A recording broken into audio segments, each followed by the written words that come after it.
Kaya pala lagi siya may kausap sa cellphone. May babae pala siya. Ano ba mali sa mami, anak? Diba sabi ko sa'yo, huwag kang tatawag kapag ka nandito ako sa bahay. Hindi tayo makahuli, diba? Eh pagka nahuli tayo ng misis ko, hindi tapos na ang relasyon natin dalawa.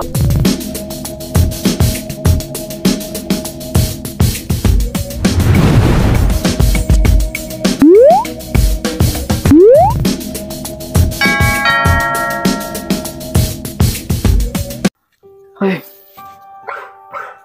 anong oras na ba? Maaga na yata. Sigurado lagot na naman ako nito.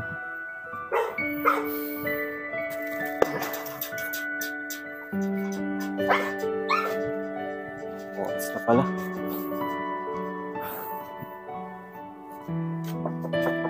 Kai! Kai! Sama pinto! Oh, sandali lang.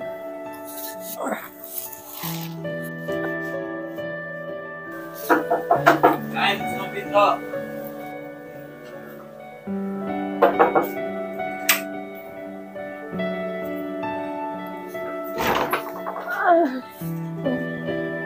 Oh, bakit ganyan ka lang? Di ba alas 7 ng gabi ang out mo? Anong oras na, oh? Inumaga ka na. Ipag-uwi ko, napakailamang mo. Natural, magtatanong ako. Sino ba naman hindi magtatanong pag inumaga na ng uwi ang asawa niya? Ay, nako.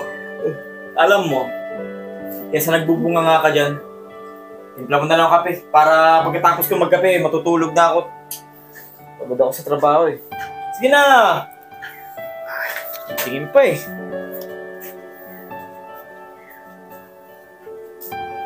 Ay, nako.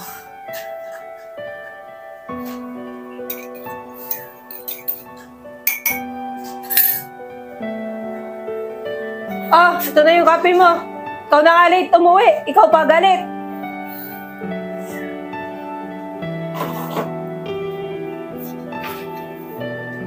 Oo nga pala, hindi ka pwede matulog. Pagkatapos mo magkape, bantayan mo yung anak mo.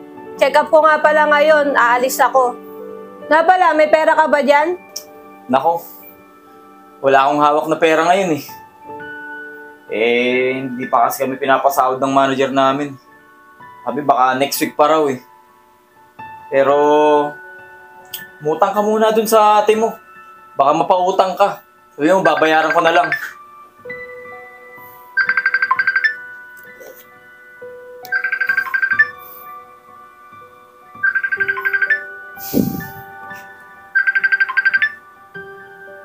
Oh, sino yung tumatawag? Ba't di mo sagutin?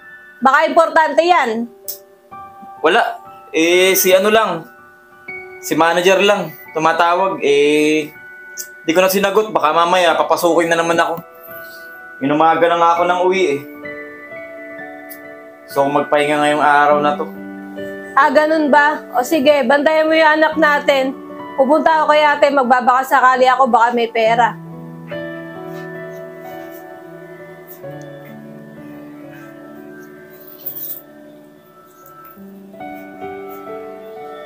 Nak, dyan ka muna ah. Papacheck up lang si mami.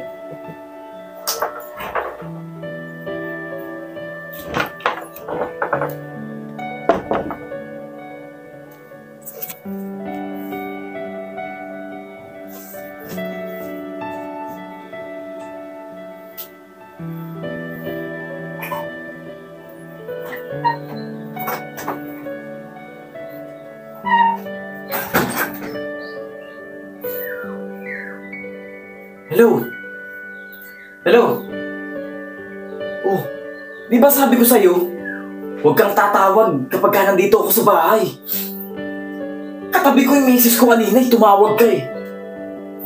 Sa susunod naman, huwag kang tatawag, huwag ka lang uuwi ako sa bahay. Hindi naman ako galit. Ang gusto ko lang para hindi tayo makahuli, di ba? Eh pagka nahuli tayo ng misis ko, hindi tapos na ang relasyon natin dalawa. Basta mag-iingat ka lang. Ako nga eh, nag-iingat ako sa mister mo eh. Para hindi tayo mahuli. Sige na, sige na, sige na. Mag-aalaga pa ako ng bata eh. Imbis na magpapahinga na lang ako. Wala, mag-aalaga pa ako ng bata. O paano? Kita na lang tayo bukas ha. Pagka-out ko sa trabaho, yan ako sa'yo dediretso. Ha? Ah, sige, sige, sige. Ingat, ingat. Love you.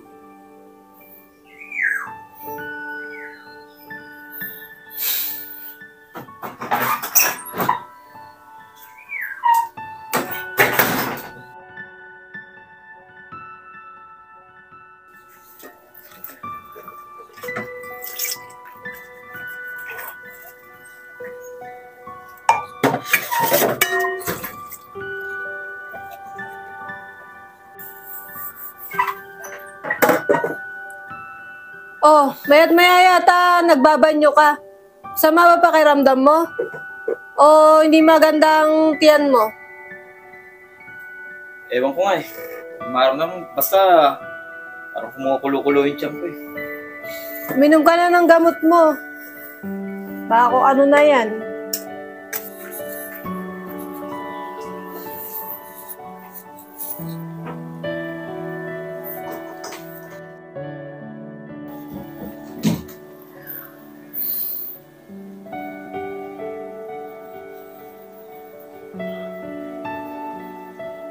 Hello?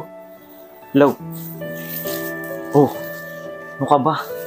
Muntik na tayo mahuli ng misis ko. Ikaw kasi, tawag ka ng tawag eh. Pagka nandito ako sa bahay, sabi ko, ako na lang tatawag sa'yo. Mamaya, malampi ka na naman tayo, mahuli na naman tayo. Oh, ano? Pag ginagawa mo ngayon, nasan ka ba?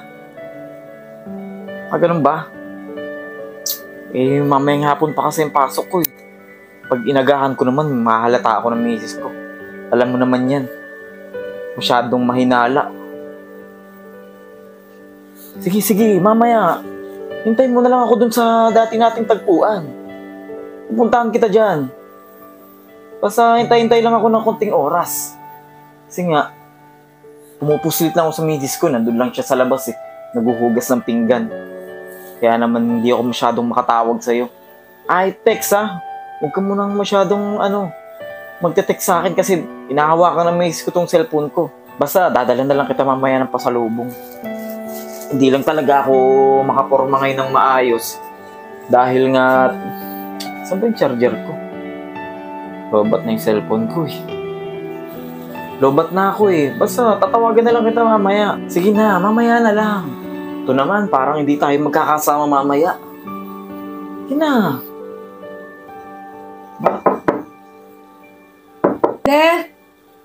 Bakit nakalaka ang pinto? Anong ginagawa mo dyan? Magpapahinga ako. Sige na, mamaya na lang. Saan mo pinto? Wait lang, saglit lang. Bilisan mo naman, napapagod ako. Sige na. Baba mo na.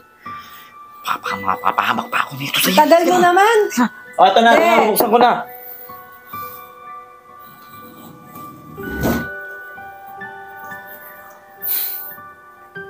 Ano ba? Bakit ang tagal mong buksan? Nagdala ka pa ng kwarto. Ano ba pinagagawa mo dyan? Sabi ko sa'yo, magpapahinga ako eh.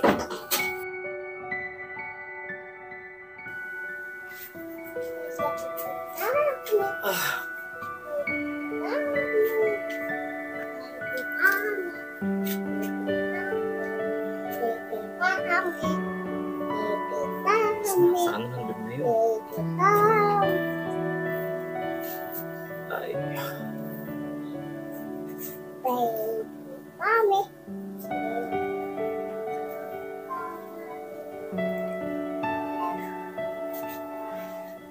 Oh, ba't nakabihis ka na? Maaga yata alis mo ngayon. Alas 6 pa lang na umaga.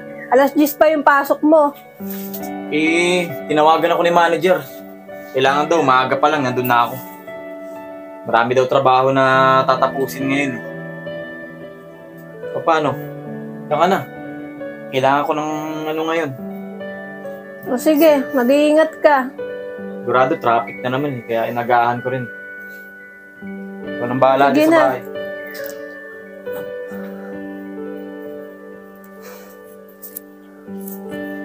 Ay, naku, yung baon niya naiwan pala. De, wait lang! Baon mo! Sana abutan ko pa. Bilis kasi maglakad eh. Naku.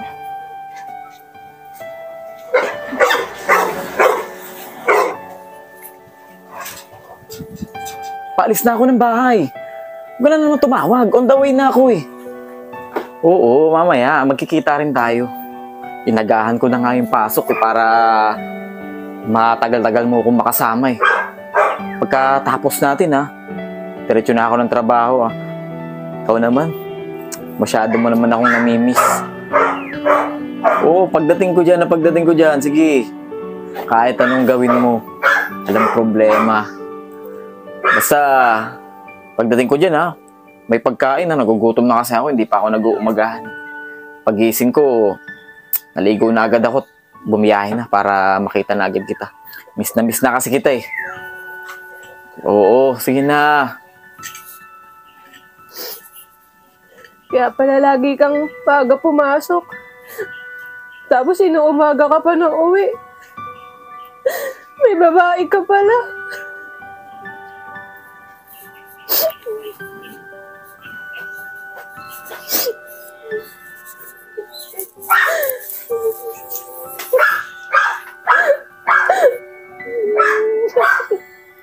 Kaya pala lagi siya may kausap sa cellphone.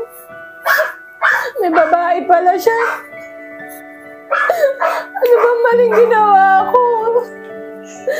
Nagpapakabuti naman akong ina. Inaalagaan ko naman sila, pati anak ko. Bakit ginagawa niya doon sa akin? Buntis pa ako. Anak.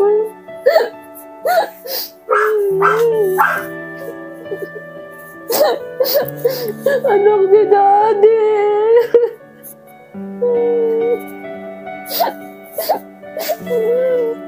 Ano ba mali sa mami, anak?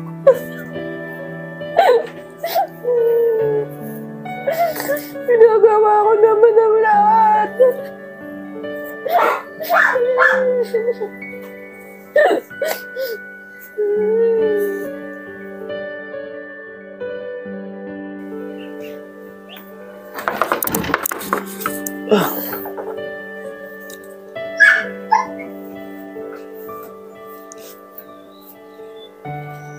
Wala sumalubong sa akin.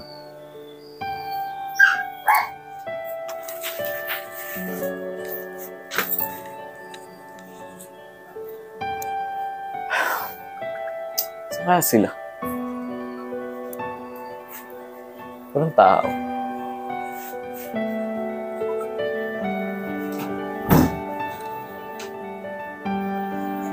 Oh, andyan lang pala kayo. Ba't di kayo nagsasalita? Matawag ako kanina dun sa labas eh. Ay, dito lang pala kayo. Kanina pa ako tumatawag dun sa labas eh. Hindi kayo sumasagot. Sakit ng ulo ko. Paganda mo nga ako ng pagkain doon, nagugutom ako eh. Teka, ano magsalita? Pagtimpla mo ako ng kape, sama mo na rin ng kape. Ang hirap ng trabaho namin, puyat ako ngayon. Ano na? Di ba sabi ko yung paganda mo ko ng pagkain? Alam ko na ang lahat. Anong alam ang lahat? Pinagsasasabi mo. Alam ko na may babae ka. Ano? Anong babae? Ayun na naman ang galing yung balitang yan. Paano mo nasabi na may babae ako? Ikaw, huwag kang bintang dyan. Narinig ko mismo. Kausap mo yung babae mo.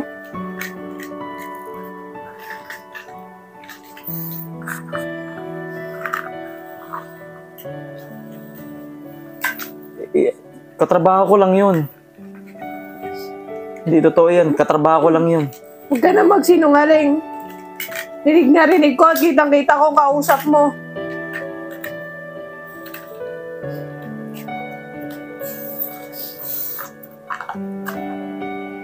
Mahal, sorry. Hindi ko naman kasi sinasadya eh. Nadala lang talaga ako ng emosyon ko kasi dahil sa trabaho. Minsan pagod ako. Kaya siya nag-comfort sa akin nung nasa trabaho kami. Pangako hindi na mauulit. Sorry, hindi sinasadya. Ano yung kausap mo, bata? Hindi na. Makikipag-iwalay na ako sa'yo. Huwag naman. Paano yung pamilya natin? Kaya ko nang buhayin ng anak ko. Magsisikap ako para sa aming dalawa. At sa magiging anak pa natin. Sana, bago mo ginawa yan, inisip mo muna kung anong pwedeng mangyari.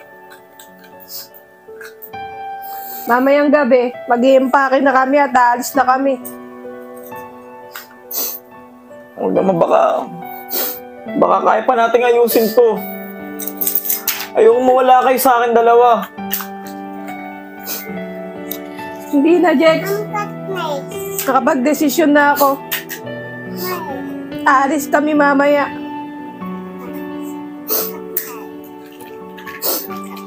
Huwag na kayo umalis. Dito lang kayo sa bahay. Pangako, hindi ko na uulitin.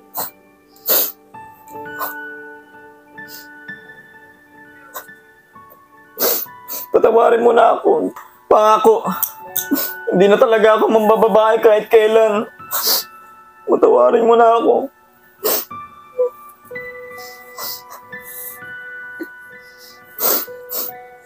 Pagbigyan mo na ako kahit ulilang pagkakataon. Sige na. Hindi na, Jex. Buo na ang desisyon ko. Makikipag-iwalay na kami sa'yo. Matagal ko na din dinidisy ang pambababae mo. Sapat na. Hindi ko na kaya. Anak, halika na.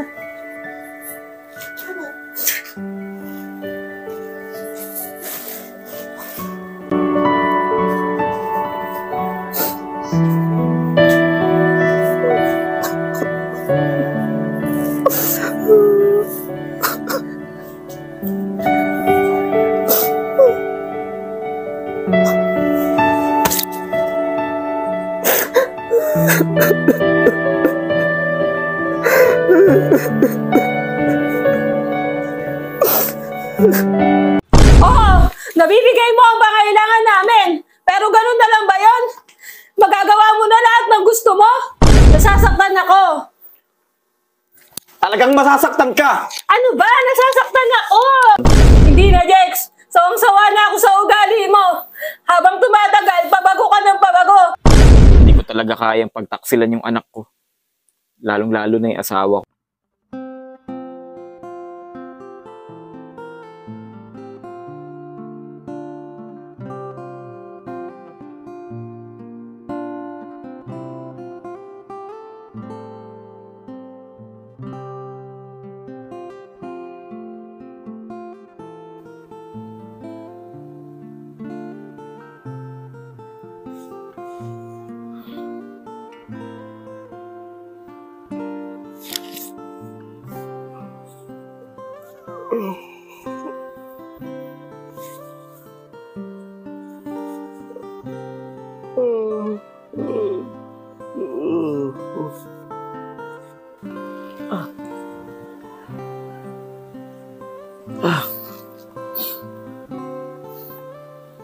Dito pa pala sila.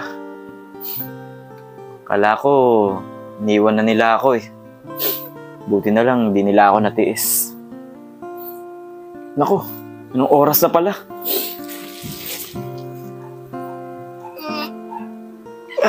Kailangan ko pumasok sa trabaho.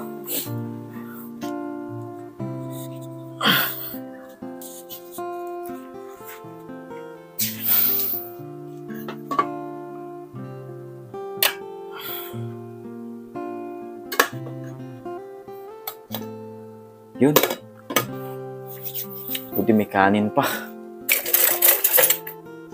Kain pa ako bago pumasok ng trabaho.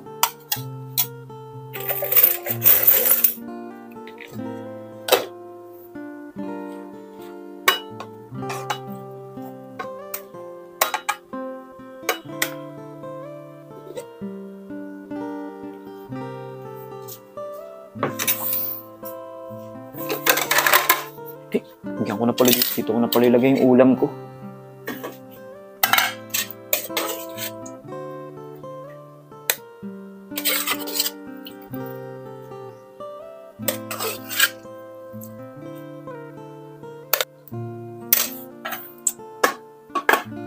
Buti kahit noodles, nakadiskarte siya ng pang-ulam namin.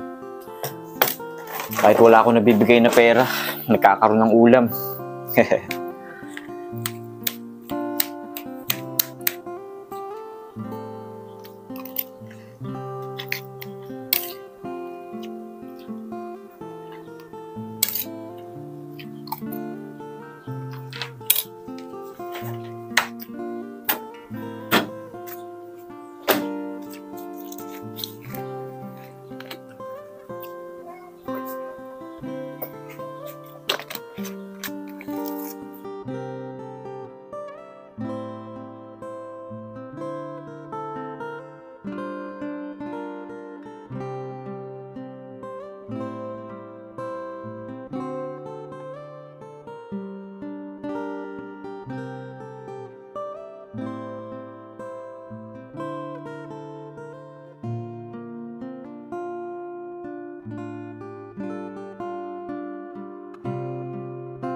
Masikip na yata sa akin to.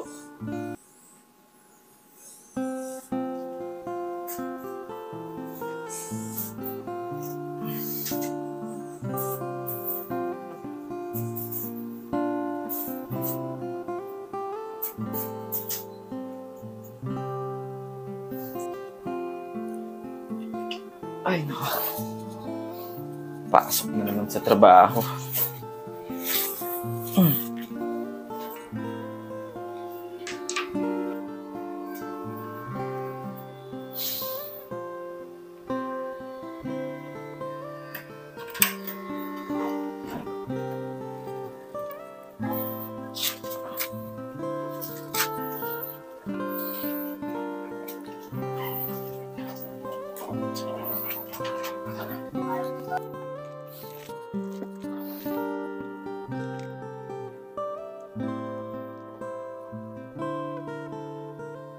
Hello?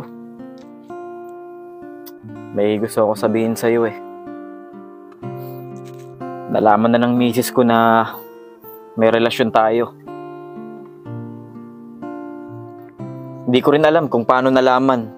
Pero kailangan siguro itigil na natin tong relasyon natin. Kasi hindi ko rin naman kayang mawala yung asawa at anak ko eh. Oo, aminin ko, may kasalanan din ako. Pero may kasalanan ka rin naman. Di ba inakit mo ko? Siguro, naboring lang ako sa trabaho ko. Kaya ako nakipagrelasyon sa'yo. Pero, siguro hanggang dito na lang. Kasi di ako makapagtrabaho ng maayos. Kakaisip dahil baka iwanan ako ng asawa ko. Nag-away kami kagabi. Oo, tama ka. Hinihiwalayan niya ako. Pero hindi porket hihiwalayan niya ako, eh sa'yo na ako sasama. Alam mo ba, may anak kami. Kawawa naman yung anak namin. Kaya mas mabuti pa siguro, itigil na natin to. Kasi wala rin namang pupuntang maganda to eh. Ayos na yung minsan eh, naging masaya tayo sa mga sandali. Pero Siguro hanggang doon na lang yun. Kailangan ko ng magtino. Pasensya ka na. Hindi ko talaga kayang pagtaksilan yung anak ko. Lalong-lalo na yung asawa ko. Siguro nagkamali lang talaga ako. Yun na, dyan ka na. Ito na yung huling beses na tatawag ako sa'yo.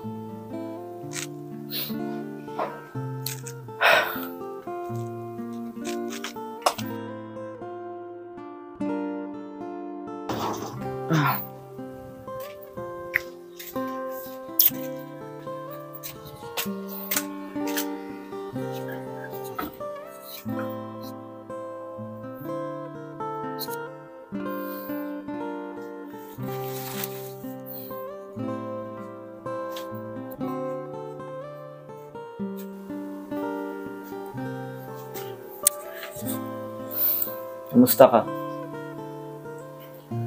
Akala ko pagising ko kaninang umaga, wala na kayo eh. Akala ko totohanin mo na aalis na kayo. Gusto ko nga palang sabihin sa'yo na humihingi ulit ako sa'yo ng tawad. Araw-araw hihingi ako ng tawad sa'yo para lang mapatunayan ko na nagsisisi ako dun sa ginawa ko. At saka, oo nga pala, nakipaghiwalay na ako dun sa babaeng sinasabi mo. Siguro, nadala lang talaga ako ng emosyon ko nun. Pagka naboboring ako sa trabaho, o kaya na-stress ako, siya nagko-comfort sa akin. Pero, huwag mo na isipin yun. Nakipaghiwalay na ako. Di na mauulit yun. Na-realize ko kasi ngayon na mas mahalaga pala ang pamilya. Mas mahalaga ang anak. Mas importante kayong dalawa sa akin.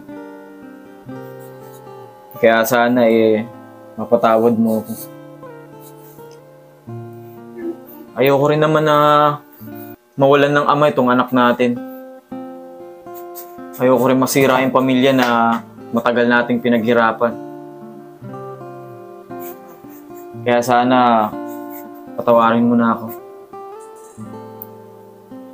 Di ba nag-usap na tayo kagabi? Sinabi ko na sa'yo na buo na ang desisyon ko. Iiwanan ka namin. Mamaya din, aalis na kami. Siguro, yun ang mas mabuting gawin para sa anak natin.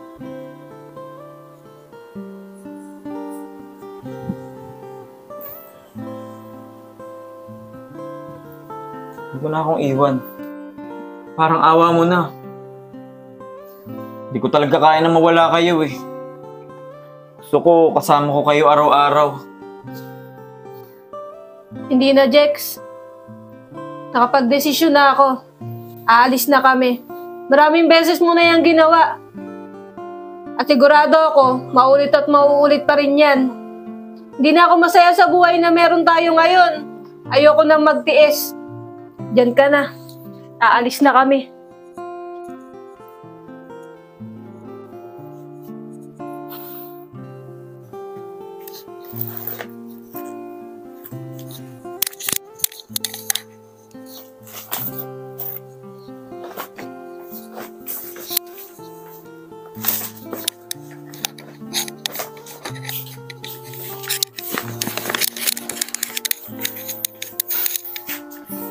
Di ba sabi ko sa inyo, huwag na kayong umalis.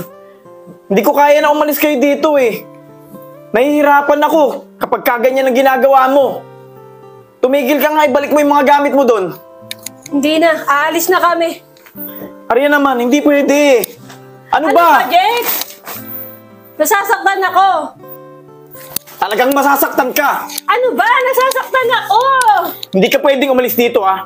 Hindi mo pwedeng dalhin ng anak mo. Hindi kayo pwedeng umalis dito. Bitawan mo ako. Hindi na, Jex. Sawang-sawa na ako sa ugali mo. Habang tumatagal, pabago ka ng pabago. Palala ka ng palala. Pero kahit na, hindi pa rin kayo pwedeng umalis dito. Tandaan mo, ako masusunod sa bahay na to ha. Hindi kayo pwedeng umalis. Hindi porket ikaw ang nasusunod dito, wala na akong karapatan para sa amin na anak ko. Aalis na kami. Bakit? Bakit? Nabibigay ko naman ang pangangailangan nyo ah. Diba?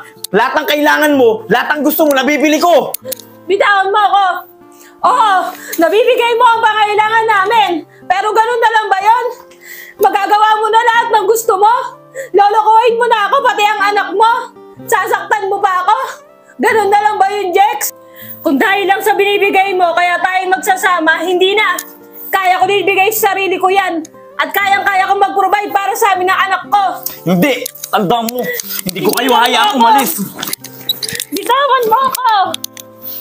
Huwag na kayong umalis, di ba? Sinabi ko Aalis na! ako sa ayaw sa gusto mo!